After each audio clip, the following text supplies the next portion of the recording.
Selamat datang kembali di podcast studio kami di Tawangmangu, Son and Daughter of Destiny.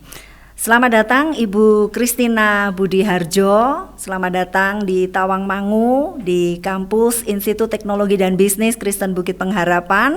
Podcast studio kami di kota kecil berhawa sejuk. Luar biasa, kami bersyukur Ibu Christine bisa hadir di podcast studio kami. Ya, puji Tuhan ya. Kalau boleh dapat kesempatan seperti ini satu anugerah ya bagi saya terutama ya, karena saya bisa membagi hidup. Jadi bukan membagi teorinya ya, tetapi membagi hidup gitu. Supaya Amin. Kita sama-sama bisa makin mengenal Tuhan dengan lebih jelas lagi, dan dalam pengiringan kita itu kita bisa tidak meraba-raba gitu loh Tuhan itu seperti apa. Terima kasih Bu Inga yang memberi kesempatan. Baik, Bu Christina, mungkin kita mulai saja dengan sharing dari Ibu secara pribadi. Tema besar kita adalah Son and Daughter of Destiny, di mana Tuhan memanggil kita sebagai anak-anaknya untuk mengikuti kehendak Dia atau boleh melakukan semua yang menjadi kehendaknya. Nah, titik balik seperti apa? Mungkin bisa diceritakan dari awal dulu bagaimana Bu Christine dari masa lalunya dulu, mungkin dari masa remajanya atau dari masa-masa ketika mulai ikut Tuhan seperti apa? Ya, sebetulnya saya ini lahir dari keluarga Kristen, jadi makanya dikasih nama Christine, bukan nama yang lain gitu ya. Nah, tetapi saya mengenal Tuhan Yesus itu secara pribadi itu tidak serta-merta. Sekalipun mulai kecil saya terus didorong, kalau enggak ke sekolah minggu ya dimarahin gitu ya, didorong untuk ayo ke gereja. Saya kalau panggil Dedi saya itu kalau mendidik anak-anaknya, kalau misalnya ke Sunday School itu ya bukan sekedar ya karena ini hari Minggu kamu harus ke Sunday School, bukan, tetapi itu keharusan. Pernah satu peristiwa ya, namanya anak-anak belum ngerti ya ke Sunday School, ke gereja itu pentingnya apa, having fun aja, ketemu temen gitu kan, ada males-malesnya. Lalu satu ketika beberapa kali tidak pergi ke Sunday School, ya kena marah pastinya. Tapi beranjak tambah gede, mulai remaja, itu saya mulai memahami, tujuannya adalah benar-benar menanamkan iman yang benar. Tetapi tidak serta-merta ya, dengan saya rajin ke gereja, nggak pernah bolos, memahami bahwa ya ikut Tuhan itu satu kebutuhan gitu. Tidak serta-merta saya punya chemistry yang cukup dalam dengan Tuhan. Mengalami Tuhannya tuh belum gitu. Sampai satu ketika menjelang usia 17 tahun itu, sebetulnya mulai umur 16 tuh mami saya sudah bolak-balik ngomong gini, itu loh di gereja butuh guru sekolah minggu. Dulu kamu waktu masih kecil, kalau ditanya cita-citamu apa, itu guru. Sekarang ini kesempatannya, mau jadi guru kan? Enggak, karena enggak ada minat, tidak ada gerakan keinginan atau tertarik gitu dalam pelayanan sama sekali, enggak. Itu terus ditanyakan sama mami saya, tapi pada akhirnya Tuhan yang menggerakkan saya. Waktu saya menjelang usia 17 tahun, biasa kalau anak cewek Sweet 17 party gitu kan. Saya itu berdoa secara khusus sama Tuhan begini, Tuhan, ini bahasa rumah ini ya. Pengen dong di ulang tahun yang 17 ini yang meaningful buat seorang gadis, saya dapat hadiah. Jadi di usia yang ke-17 ini saya pengen Tuhan kasih gift dong gitu, yang gigit gitu loh di hati saya. Lalu berjalannya waktu sampai di hari H perayaan ulang tahun itu, terima hadiah begitu banyak, rasanya kok nggak ada ya yang satu barang, satu benda itu yang kayaknya ini loh dari aku gitu. Malam itu waktu sudah buka semua kado, saya mikir, Tuhan kok nggak jawab doaku ya? Nah, ya udahlah, saya pikir mungkin permintaan saya yang salah. Ternyata itu hari Jumat, hari Sabtunya berlalu begitu saja. Kemudian hari Minggu pagi hari diajak mami ke gereja itu, baru masuk gereja, melangkahkan kaki di gedung gereja itu, tempat ibadah itu, air mata sudah nggak bisa dibendung. Nah itu sudah mulai saya rasa apa ya ini, sampai penyampaian firman, sampai pengumuman itu air mata terus mengalir. Setelah selesai pengumuman itu saya baca sih itu dibuka lagi lowongan untuk guru sekolah minggu. Tetap rasanya hati itu bukan langsung ya ini buat saya, kita saya ibadah, saya cuma ngomong sama mami tunggu sebentar ya, saya mau ke kamar kecil gitu. Nah kebetulan kamar kecil di gereja kami itu bersebelahan ya tidak jauh lah dengan kantor dan ruangan sekolah minggu. Di waktu pemikiran saya tuh saya memang mau ke kamar kecil. Tapi kemudian langkah ini belok gitu loh. Jadi pada saat itu saya juga merasa, loh saya tuh mau ke sana, kenapa saya belok gitu. Persis di depan pintu Sunday School itu koordinator Sunday School berpapasan dengan saya. Nah, itu langsung koordinator Sunday School itu Pak Budi yang sudah almarhum sekarang langsung bilang gini, oh mau ngajar sekolah minggu ya? Saya ini cuman ngangguk gini tapi nggak ngerti, kayak benar-benar saya merasa kayak disihir gitu loh. Itu yang saya rasakan setelah masuk, dijelasin semua ini bukunya macemnya, ini saya cuma diam aja nggak bisa jawab. Terus langsung Pak Budi, beliau bilang begini, minggu depan datang ya, ini tak kasih satu buku waktu itu kelas madya, ini lebih mudah ngajarnya karena anak-anak udah ngerti gitu. Kalau yang kecil-kecil kan harus bisa menarik perhatian anak-anak itu lebih butuh effort gitu ya. Lalu minggu depan datang lihat tiap-tiap kelas, nanti yang mana yang cocok. Christine cocok ya ngajar di situ gitu. Biasanya ada masa magang 3 bulan untuk guru yang baru, tapi pada saat itu ketika saya selesai ngobrol dengan Pak Budi, kemudian saya bawa bukunya, saya tuh masih nggak ngerti ini gimana ya nantinya gitu loh. Dari jauh mami saya lihat itu, mami saya ganti yang nangis, kok sudah bawa buku Sunday School gitu ya. Dipikir tuh sudah dengan kemauan sendiri gitu. Mami bilang puji Tuhan, akhirnya kamu mau ya. Dalam hati tuh begini, kayak kesihir kok, bukan mau dengan sendirinya gitu. Rencana mau ke toilet jadi berbelok, jadi kayak kejebak. Terus sampai di rumah saya mulai doa, Tuhan ini apa ya?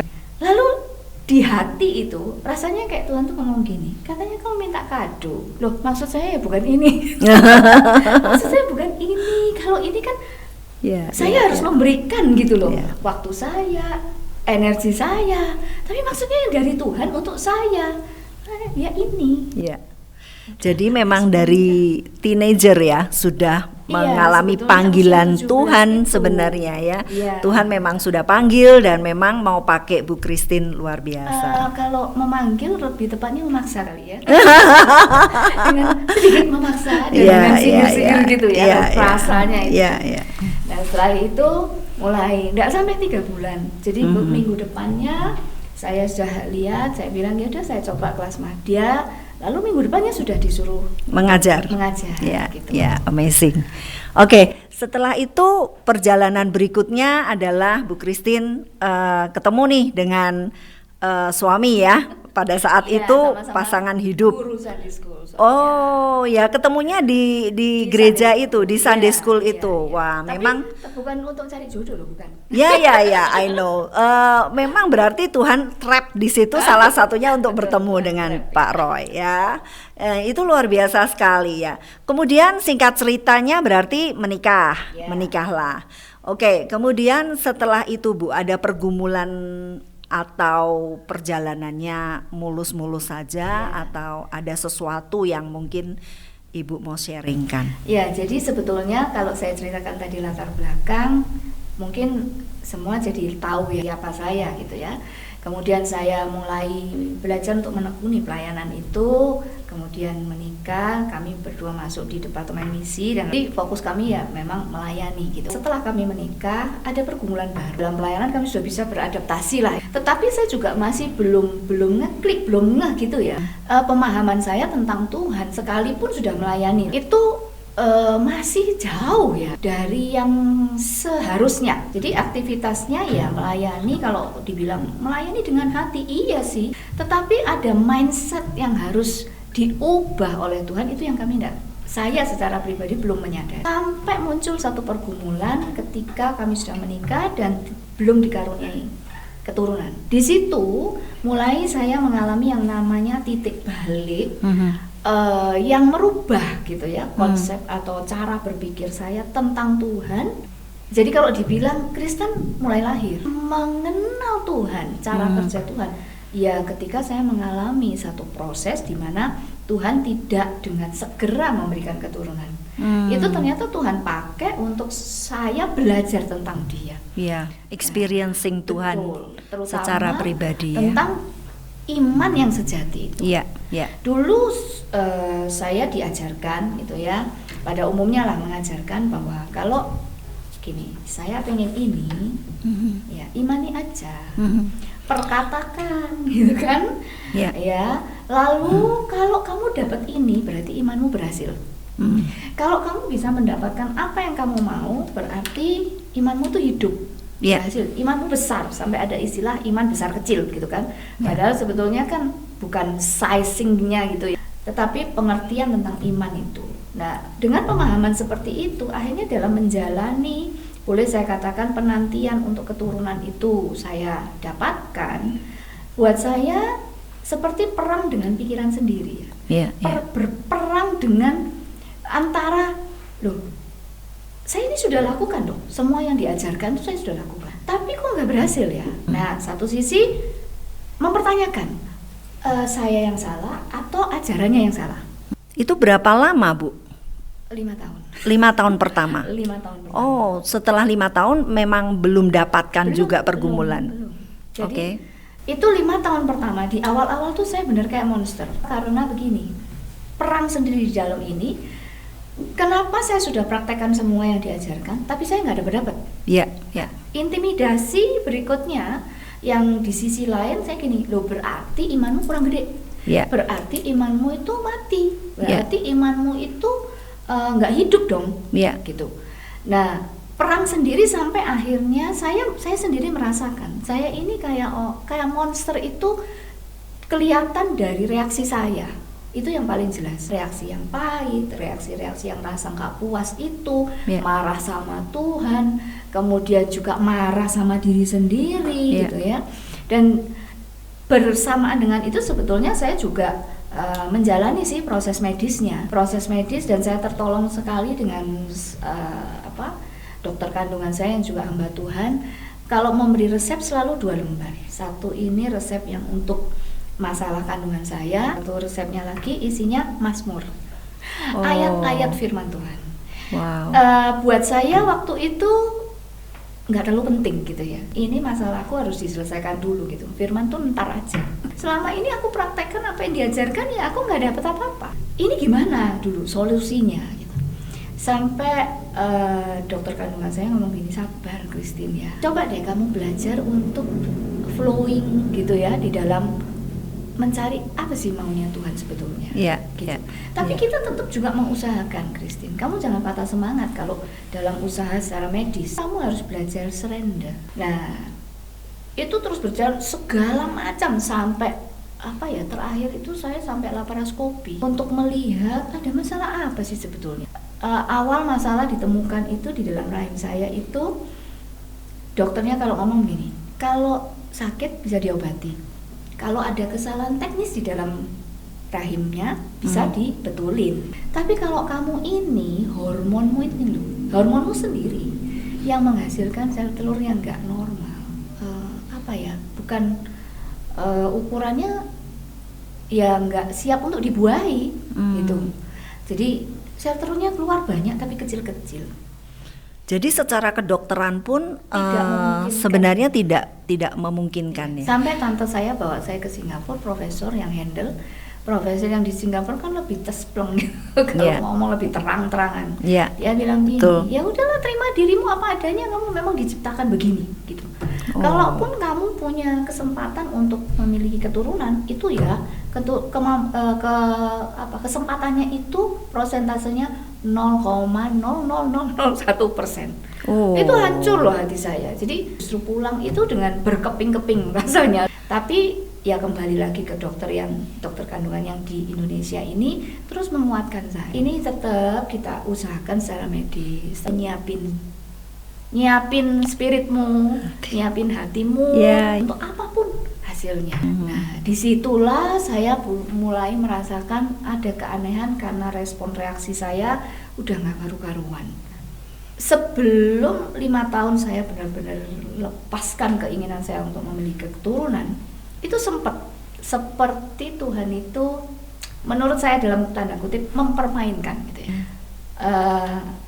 Satu ketika sudah di laparoskopi ditemukan dinding rahim saya ini banyak varises. Dokternya bilang untuk terjadi pembuahan kamu butuh mukjizat. Kedua, untuk mempertahankan janin itu tetap bagus di dalam rahimmu, tidak pendarahan dan tidak perlu bed rest, kamu juga perlu mukjizat. Jadi seharusnya saya pikir gini, butuh double mukjizat. Ini 2. Makin berkeping-keping hati saya. Saya bilang saya break dulu aja deh, kayak gitu tak tenangkan hati saya. Saya masih mencari tahu gitu loh, kayak masuk hutan rimba nggak ngerti jalan keluarnya. Jadi pembuahannya sendiri sulit. Kemudian untuk mempertahankan, kalaupun terjadi pembuahan sulit ya untuk mempertahankan. Karena banyak juga wanita yang mengalami keguguran berkali-kali sehingga akhirnya juga tidak bisa memiliki keturunan. Dan ibu komplit ya, paket komplit ya. Berarti sempurna, 2. Ya, sempurna. Jadi sudah nggak bisa dibuahin, sulit karena tidak normal ukuran ovariumnya, sel telurnya ya. Kemudian juga ditambah lagi dengan kondisi dinding rahim untuk mempertahankan. Oke. Nah, disitulah setelah saya mau break dulu, take a break itu diizinkan, terlambat.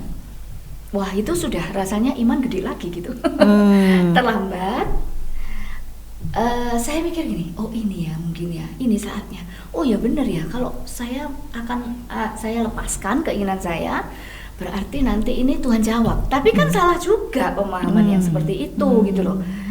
Jadi melepasnya ini kan supaya mendapat melepas supaya mendapatkan gitu kan. Ini juga salah, tapi saya nggak nyadarin itu. Jadi diizinkan waktu itu terlambat sampai nggak berani tes. 2 minggu, 3 minggu nggak berani tes. Setelah 3 minggu lebih, saya memberanikan diri. Saya beli alat itu, tes pack itu. Tapi ketika pagi saya mau tes ini, belum saya tes ini, udah darah itu keluar. Di situ saya marahnya luar biasa. Kok kayaknya Tuhan playing game ya sama hidup saya? Kok begini sih gitu? Perlukah mempermainkan perasaan saya? Kan ini makhluk halus, makhluk perasaan. Perlukah yang seperti ini gitu? Terus benar-benar saya lepaskan semua dah. Saya udah nggak mau tahu dah. Keinginan saya sudah lepaskan, dan ini Tuhan memberi harapan juga. Saya harus kecewa lagi di saat itu ketika saya keluar dari kamar mandi, saya mau ke tempat tidur, sudah benar-benar tidak punya semangat lagi sudah. Di situ Tuhan itu bicara di hati saya itu ngomong gini, Christine, apa hanya karena aku tidak memberi kamu keturunan, maka kasih sayangku, kasih setiaku dari kamu masih dalam kandungan ibumu, mamimu tuh, you take it for granted. Sampai hari ini kamu marah sama aku, you take it for granted. Itu kalimat yang sederhana, lembut banget, tapi itu nampar saya luar biasa. Saya baru kayak dikembalikan. Loh, jadi iya. Jadi saya ini ngukur kasih sayang Tuhan, cintanya Tuhan dengan pemberian dong. Ini saya yang nggak benar. Di situ saya nangis. Karena apa? Perang. Satu sisi saya ini pengen kenal Tuhan, tapi satu sisi saya kok sudah kecewa dan mengecewakan Tuhan dengan pemikiran-pemikiran pemahaman saya. Saya cuma ngomong gini, Tuhan maumu apa sih? Saya tahu ya saat ini mungkin saya harus rendah, tapi saya tidak mampu. Ajari saya Tuhan. Mulai di situ Tuhan, ini kamu belajar tentang iman yang benar. Faith itu ya Christine, bukan ketika kamu mau kamu dapat. Kamu masih ingat nggak? Faith itu adalah harus bertolak dari kehendakku. Kalau kamu mau, kamu nggak dapat, tapi hatimu tetap menghormati aku, mengasihi aku, tetap kamu mau melayani aku dengan tulus, itu terbukti yuk, kamu punya iman. Disitulah terbukti imanmu hidup. Yes. Jadi iman yang benar itu Christine, bukan ketika apa yang kamu mau kamu dapat, tapi iman yang benar bagaimana kamu bisa surrender, kamu nundukkan dirimu sendiri untuk bisa sepakat sama kehendakku. Saya bilang enggak gampang ini, butuh kesiapan, butuh apa yang sudah berkecamuk semuanya di dalam sini. Ternyata untuk mengajarkan sebuah understanding Tuhan itu betul-betul lewat experience yang sangat dalam ya, dan Ibu berhasil mendapatkan pemahaman itu, pengertian itu, dan terus berjalan bersama Tuhan setelah itu ya. Jadi dia sepertinya seolah-olah secara dunia mematahkan semangat, tetapi sebenarnya dia mengajarkan sebuah understanding yang luar biasa di dalam hidup seorang Ibu Christine. Bagaimana memahami sebuah iman yang sejati. Ya, luar biasa, Bu. Setelah itu berbalik dong cara berpikir. Betul. Saya belajar untuk memahami dan ya kalau saya istilahkan menyangkal diri. Ketika keinginan muncul lagi, saya belajar untuk begini. Ya, saya memang punya keinginan, tapi saya serahkan kepada Tuhan. Itu muncul berkali-kali dan saya harus terus lakukan, melatih diri saya. Karena saya harus mengakui bahwa saya punya keinginan. Muncul pikiran, kan kamu pengen punya anak? Saya pengen, tapi saya menyerahkan keinginan saya kepada Tuhan.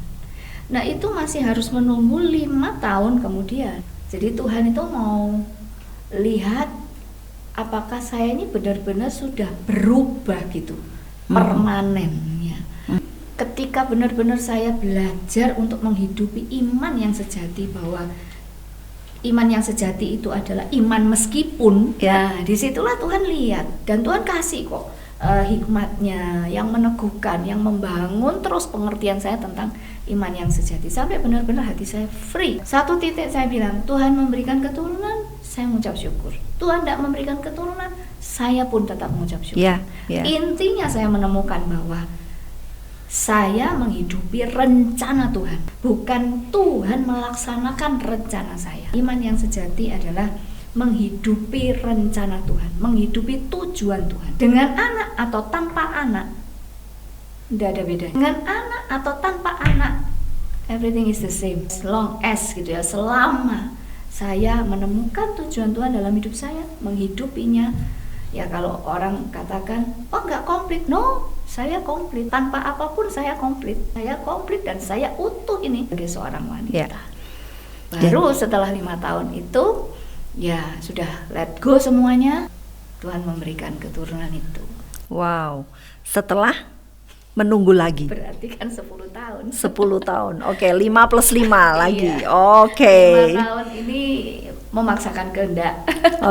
Ini 5 tahun berikutnya menyerahkan kehendak. Ya. Dengan hati yang sudah mengucap syukur, penuh sukacita, tidak lagi terbeban berat. Karena memang bisa saya bayangkan ya betapa masyarakat sosial kita itu kecenderungannya kan intimidasi ya. Kalau orang belum punya pacar selalu ditanya, kapan kamu punya gandengan, punya pasangan gitu. Nanti kalau sudah pacaran, kapan menikah? Nanti kalau sudah menikah, kapan punya anak? Nggak pernah selesai. Ya, nggak pernah selesai. Tuntutan orang. Saya bersyukur punya Tuhan berikan seorang suami yang tidak menuntut ya. Itu support dalam memahami, menghidupi tujuan Tuhan. Wow, amazing ya, luar biasa sekali. Betul-betul seperti firman Tuhan juga katakan, dan bergembiralah karena Tuhan, maka Ia akan memberikan kepadamu apa yang diinginkan hatimu. Serahkan hidupmu kepada Tuhan dan percayalah kepadanya dan Ia akan bertindak. Mungkin 5 tahun yang pertama bagi Bu Christine betul-betul struggle yang tidak ada habisnya, sampai akhirnya marah kepada Tuhan, penuh kemarahan, penuh hopeless juga ya, betul-betul perasaan yang diombang-ambingkan ya, dipermainkan. Tetapi setelah mendapatkan betul-betul revelation dan juga understanding tadi, akhirnya titik balik terjadi, dan justru ketika sudah rilis semuanya, betul-betul rilis semuanya, 5 tahun kemudian Tuhan berikan seorang anak yang luar biasa. Sekarang sudah usia berapa, Bu? Sekarang 19 tahun. Wow, amazing ya. Hanya 1 satu-satunya. Ya. Satu-satunya. Oke. Luar biasa Bu Christine, biar sharing Ibu betul-betul menjadi berkat bagi banyak orang, terutama orang-orang yang menanti ya. Mungkin banyak sekali yang menanti jawaban doa ya, bukan hanya mungkin masalah anak, jawaban doa di banyak bidang yang lain, tapi satu hal, bagaimana kita harus belajar iman yang benar dan pengenalan akan Allah itu sendiri. Itu jauh lebih penting dibanding dengan reward yang dia bisa sanggup untuk melakukannya. Terima kasih banyak Bu Christine sudah sampai di podcast studio kami dan sudah berbagi, dan biarlah ini menjadi berkat bagi banyak orang. Amin.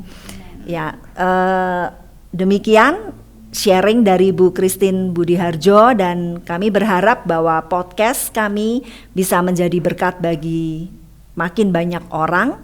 Saksikan di YouTube, subscribe, tekan loncengnya di SDOD Podcast YouTube ya, Son and Daughter of Destiny YouTube. Oke, sampai di sini perjumpaan kita.